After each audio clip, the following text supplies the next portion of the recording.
Hello everyone, आप लोग के लिए एक मतलब छोटा सा खुशखबरी कह सकते हैं इसको। खबरी ये है जो वैकेंसी रेलवे में आने वाली है उसका आने का इंटरनल प्रोसेस चालू हो चुका है। इंटरनल प्रोसेस मतलब जब कोई वैकेंसी निकलती है ना, उससे पहले क्या होता है, जो सारे आरआरबी से क्या होता है, रिक्तियां मांगी जाती है, आपके यहाँ कितना पोस्ट खाली है।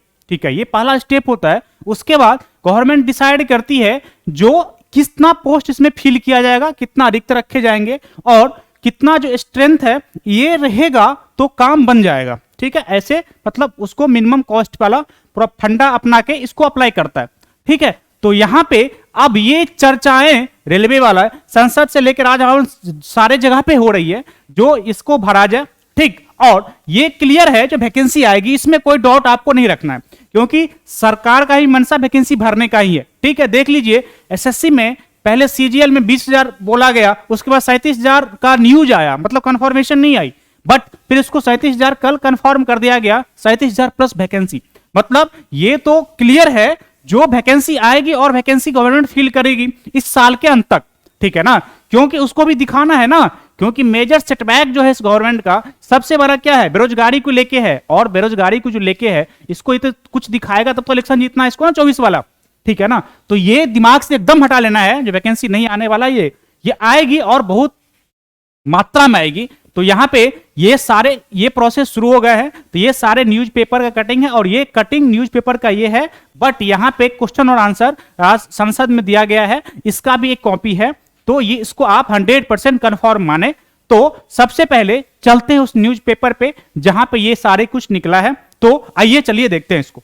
आइए देखिए, पहले सबसे पहले ये हिंदुस्तान का कटिंग है, और ये कटिंग हिंदुस्तान का नहीं है, इसका पेपर प्रॉपर है जो मतलब संसद में पूछा गया क्वेश्चन उसका है। ठीक है, पूर्व मध्य रेलवे में 30,000 समेत देश भर में 3 लाख पद रिक्तियां। ठीक है, अब देखिए यहां पे अब बोलेगा 3 लाख भर्ती आएगी, नहीं सर, यहां पे अभी तक वो जो अभी वाला एनटीपीसी ग्रुप डी वाला है वो इसमें इंक्लूड माना जा रहा है, उसका अभी तक ज्वाइनिंग नहीं दिया गया, तो उसको अभी इंक्लूड किया गया है। तो इसको आप मान लीजिए, इसको घटा के आप 1.7 लाख कर दीजिए। ठीक है ना, ये आप इसको मान के चलिए, सही है।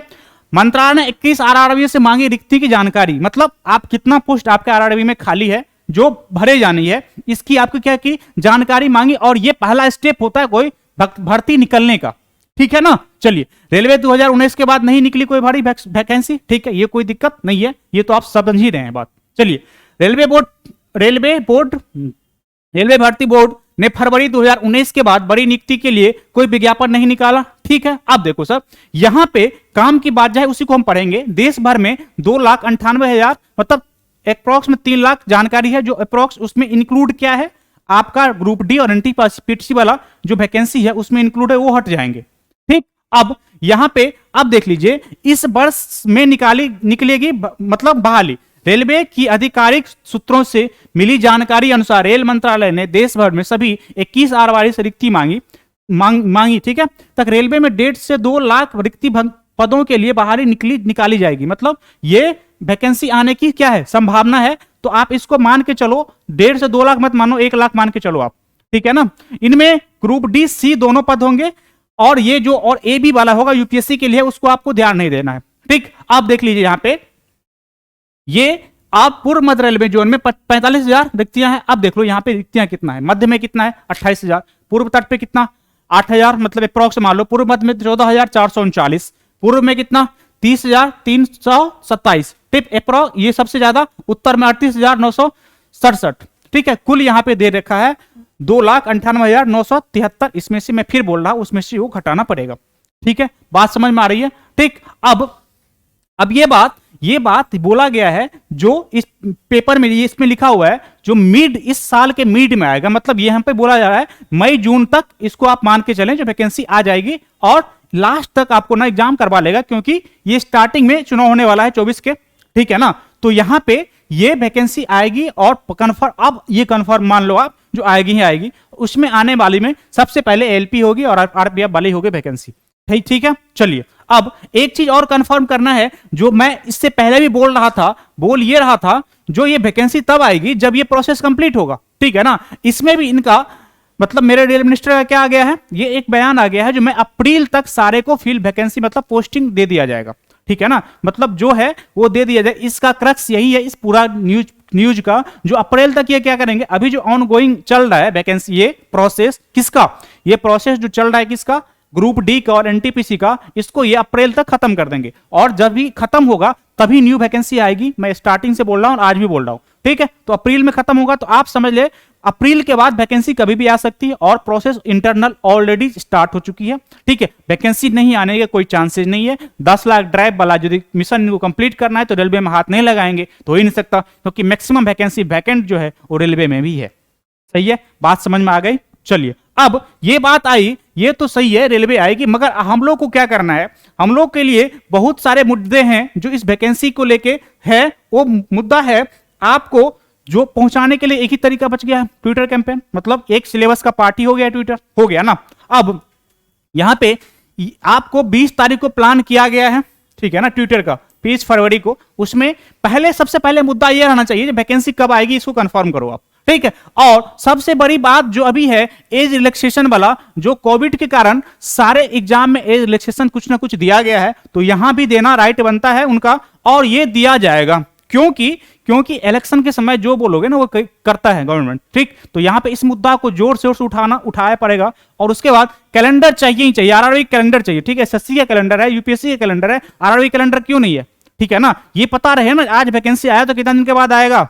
यदि हम स्टेप ले रहे हैं जो तैयारी शुरू करेंगे, तो हमको पता चाहिए ना जी, हमको टारगेट होना चाहिए ना एक बार, जो इतना दिन में आ जाएगा वैकेंसी तो मैं कर लूंगा। तो ये 3 चीज हमको जो लग रहा है बर्निंग इशू होना चाहिए। और ये इशू ये है वैकेंसी कब तक, एज रिलैक्सेशन मिलेगा कि नहीं मिलेगा, और कैलेंडर मिले दे दो आप, जो पता चल जाए मेरे को एग्जाम कब होगा, रिजल्ट कब आएगा, अगला वैकेंसी कब आएगी, ठीक है। ये बात होना ही चाहिए। और ये 20 तारीख को प्लान किया गया है सारे टीचरों द्वारा, तो इसमें पार्टिसिपेट किया जाएगा। आप लोग भी कीजिए और हम भी करेंगे। अब देख लीजिए, इसका हैशटैग अभी डिसाइड नहीं हुआ है, हो जाएगा तो मैं एक वीडियो से इसको बता दूंगा, ठीक है। अब कुछ काम की बात पे चलते हैं। काम की बात यह है, एक क्वेश्चन ये है जो सर ये बता दो, जो टायर 1 का टायर 2 का सेपरेट तैयारी वाला क्या भांज है आप लोग का, ठीक है ना। ये तो सबसे पहले आप सेपरेट तैयारी का क्या सोच रहे हो, ठीक है ना। ये सेपरेट तैयारी नहीं होता है ना, ठीक है। यूपीएससी थोड़े है जो प्री के लिए मतलब ऑब्जेक्टिव करना है, मेंस के लिए रिटेन करना है, इसका सेपरेट तैयारी करेंगे, ऐसा नहीं है, ठीक है ना। आप यदि मैथ का तैयारी कर रहे हो तो सीबीटी 1 के लिए भी हो रहा है और 2 के लिए भी हो रहा है। साइंस करो तो दोनों के लिए हो रहा है ना, ठीक। रीजनिंग करो दोनों के लिए हो रहा है। ये तो नहीं है इसका लेवल बहुत आसान आ गया, उसका बहुत क्या आ गया, हार्ड आ गया, ऐसा बात नहीं है ना।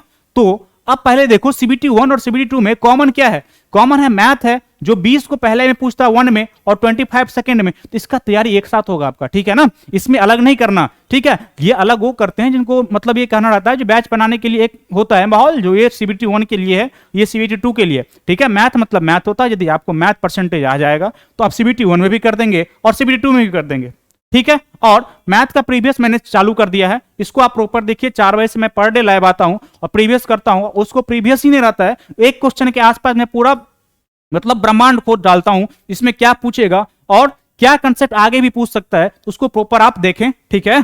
तो ये 4 बजे पर डे लाइव रहता है मेरे यूट्यूब चैनल पे, ठीक। अब ये रीजनिंग का बात करेगा तो 25-25 रहता है, इसमें टायर 1 में भी और टायर 2 में भी, तो इसका भी सेपरेट करने की जरूरत नहीं है। एक किताब लीजिए, इसको खत्म कीजिए, सिलेबस खत्म कीजिए, आपका तैयारी कंप्लीट, डन।